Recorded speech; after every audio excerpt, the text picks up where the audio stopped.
Welcome back to Horoscope TV. We're looking at the week of March 2nd through March 8th, 2026.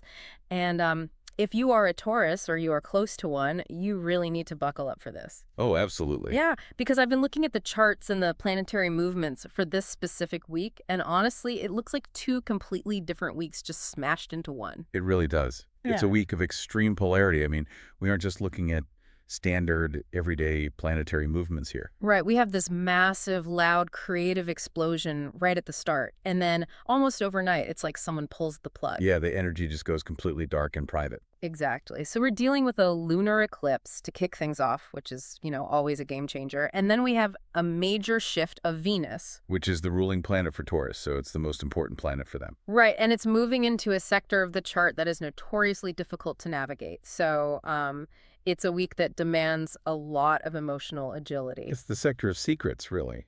The sector of secrets. We are definitely going to get into that because it sounds super mysterious. But let's start with the headline. Good idea.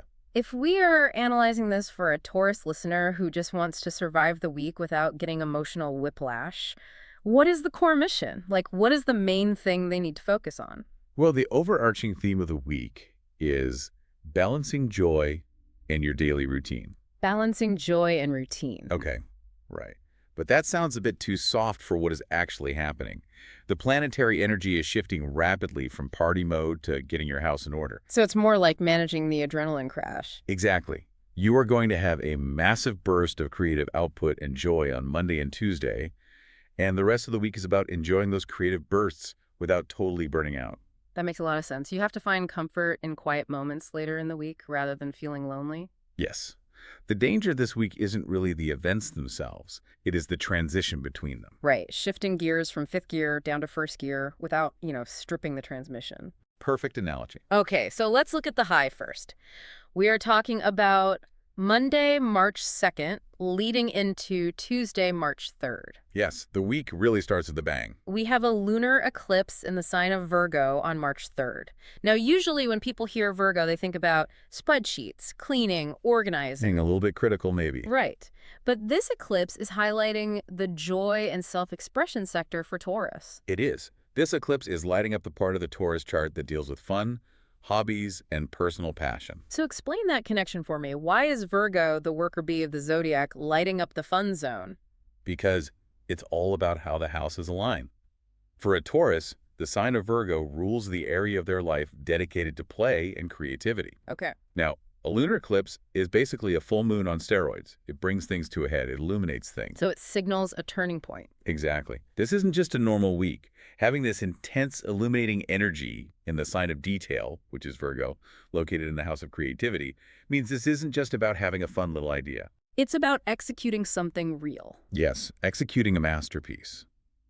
It could mean finally finishing a massive creative project you've been working on forever. So it's the difference between saying I want to paint and actually finishing the canvas. Precisely. Or saying, I want to write a book, and actually typing the words, the end. And since Virgo is an earth sign and Taurus is also an earth sign, the energy is very constructive. It builds things. It's tangible. If you've been working on a project for 6 months, Tuesday is the launch day.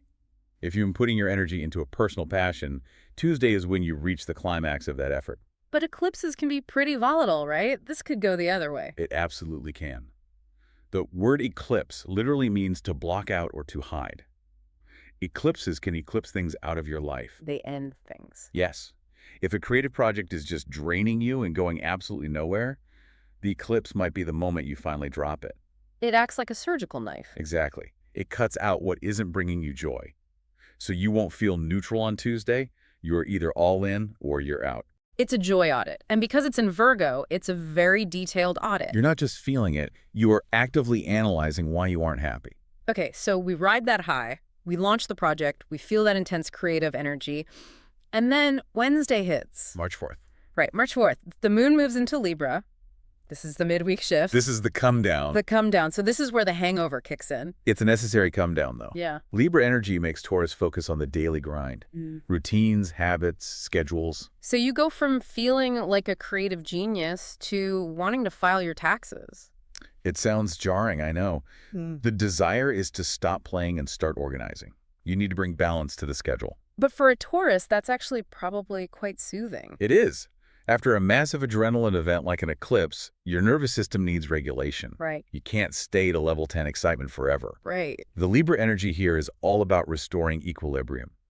You'll find yourself wanting to organize your calendar, prep your meals, clean your desk. So if I'm a Taurus and I wake up Wednesday just wanting to fix my spice rack, I shouldn't fight that urge. Lean right into it. Organizing your external world on Wednesday is going to quiet the noise in your internal world. It's your therapy this week. All right, let's move to the weekend shift. Friday, March 6th. This is the big pivot. Yes, a major vibe shift. Venus enters Aries on March 6th. Now, Venus rules Taurus, so this movement is very personal for them. It is the most personal shift of the week. But Aries is a bold, loud fire sign. Yet you're saying this triggers a sudden need for privacy. That seems contradictory. It's one of those great paradoxes. Aries is loud, yes. But you have to look at where Aries falls in the Taurus chart. For a Taurus, this specific sector triggers a desire to withdraw. Ah, okay. The hidden realm. Exactly. It's the area of secrets, things we do behind closed doors, isolation. So when your ruling planet enters this zone, it's like walking into a bunker. You effectively disappear from the public eye. You do. You want to keep your feelings secret and just spend time alone. Which is such a massive contrast to these super social, expressive start of the week. The motivation shifts entirely. It goes from look at me to please don't look at me, I need to process. If you try to force social interaction this weekend, it's going to feel incredibly draining. That perfectly sets up Saturday, March 7th. The Sun meets Mercury. This is about clarifying friendships, right? Yes. Because you are in this withdrawn observer mode, thanks to Venus, you suddenly get a moment of intense mental clarity regarding your social circles. You can see your friends clearly. You see exactly who is really there for you. You're observing your life from the outside, and you spot the people who drain your battery. That's a ruthless sort of clarity. You realize who only calls when they need something. And because the sun is shining a light on it, you can't unsee it. Okay, let's drill down into specific areas, starting with love and romance.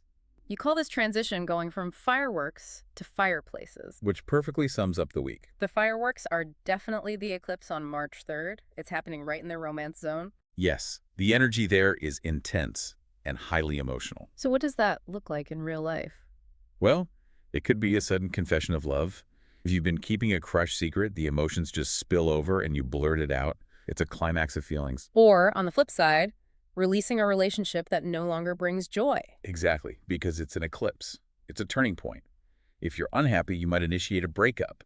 It's messy and loud and passionate. Then on Wednesday, March 4th, we have surprises and excitement. Venus connects with Uranus. Uranus is the planet of sudden change. Chaos, electricity. So when the planet of love meets the planet of sudden change, you get fireworks again. You get sudden, exciting surprises. This is the classic signature for meeting someone completely unexpected. It's the love at first sight energy, like a random encounter at the grocery store turning into a date. Yes. You might meet someone while you're out doing your boring routine errands. Doing that Libra organizing stuff. Right. And suddenly there's a massive spark. You might find yourself attracted to someone who is completely not your usual type. But then comes the big cool down on Friday the 6th. Venus enters Aries. This changes the dating style completely. The fireplace phase? Yes. Yeah. You go from wanting loud parties to wanting quiet dates at home. You want to keep things private. So you're definitely not posting your new relationship all over social media. Absolutely not. You want intimacy over public displays. You want the blinds drawn, just you and someone you trust. But we have to issue a weekend warning for Sunday, March 8th. Venus meets Saturn. Saturn's strictness comes into play here. Saturn is the reality check of the zodiac. So what happens to love on Sunday? It can bring up feelings of loneliness or a very serious reality check. It feels heavy. So if you met someone exciting on Wednesday, Sunday is when you notice all their flaws. It might be a moment where a hidden relationship faces a hard truth. You start asking if it's actually sustainable. Will rose-colored glasses come off? Smashed to pieces. But my advice is don't panic. Just recognize that the energy is serious. It's not necessarily a bad thing. It just requires you to be practical. So don't schedule a first date on Sunday. Definitely not. It'll feel like a job interview. Let's pivot to work and career. The Taurus still has to go to work amidst all this. True. We talked about the creative inspiration on Tuesday with the lunar eclipse. Yes. And this is absolutely the best time for anyone in artistic fields. It brings a massive burst of inspiration. If you are stuck on a problem, use Monday and Tuesday to brainstorm, or use it to finish the pretty creative parts of a project. And then Wednesday, March 4th, the moon in Libra affects the workplace. You call this office feng shui. Because Libra creates a deep desire for harmony. So how does a Taurus act at work on Wednesday? They will want to make the office environment beautiful, cleaning the desk, buying a plant, organizing files so they just look nice. And striving for peace with coworkers, I imagine. Yes, smoothing over any conflicts. But Thursday, March 5th, this is the money shot. I get very excited about this aspect. The sun connects with lucky Jupiter on March 5th. Jupiter brings expansion and luck. When the sun illuminates it, it brings excellent news regarding a financial bonus or a totally new work contract. So this is the day to ask for things. Yes, Yeah. or expect rewards. If you've been waiting to pitch a client or ask for a raise, Thursday is the day. And looking ahead slightly, the forecast mentions Mercury connecting with Jupiter on Monday, March 9th. That energy starts building by the end of this week. It gives them brilliant communication skills, right? Exactly, which results in incredible negotiation power.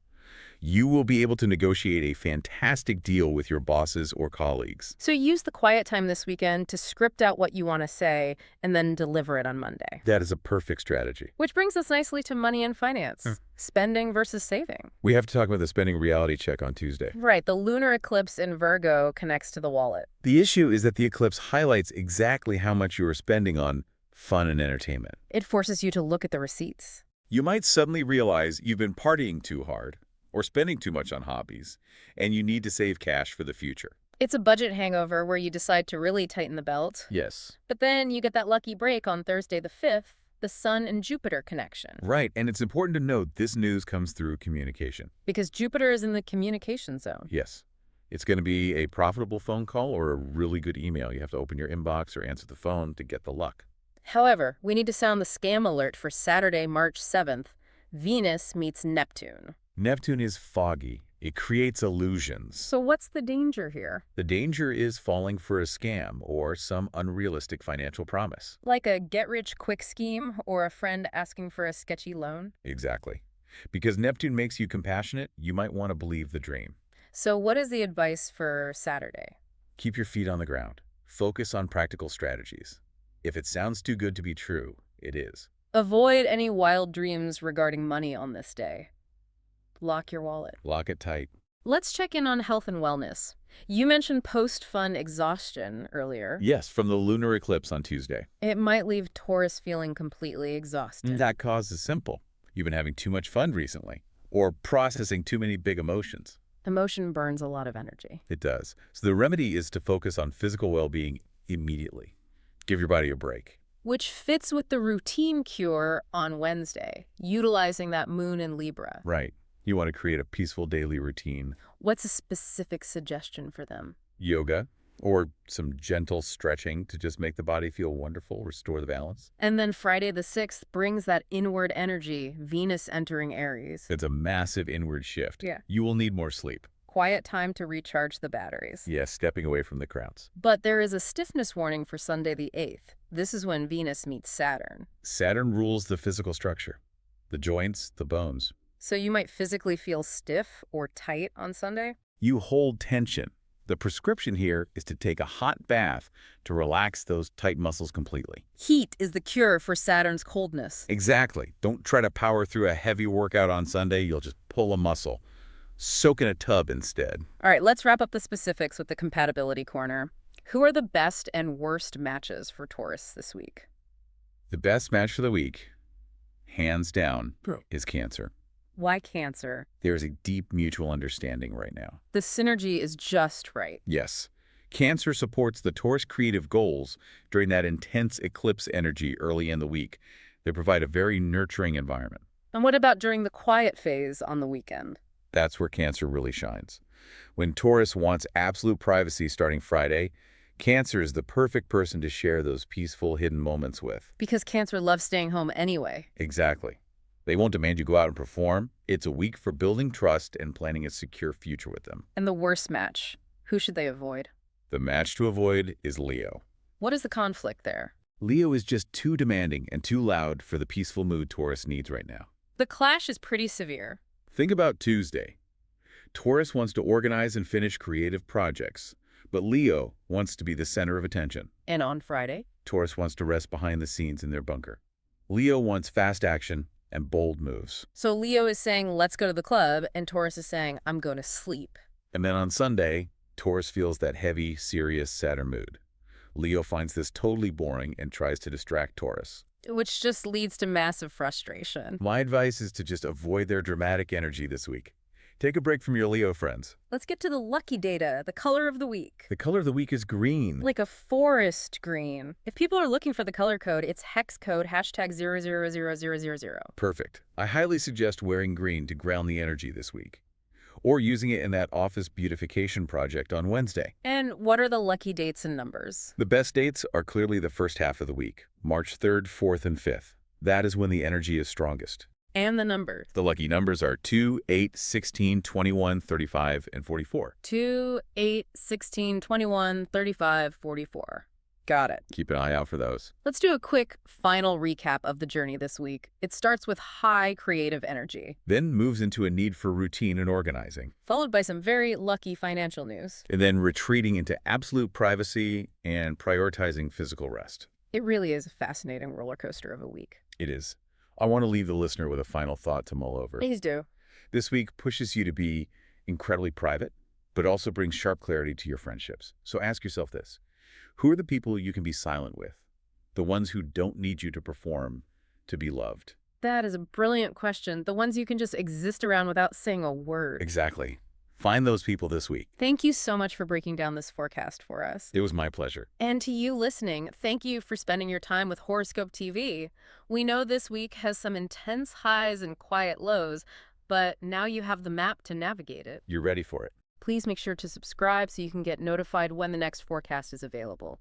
We appreciate you being here. Have a great week, everyone. Take care and enjoy those quiet moments.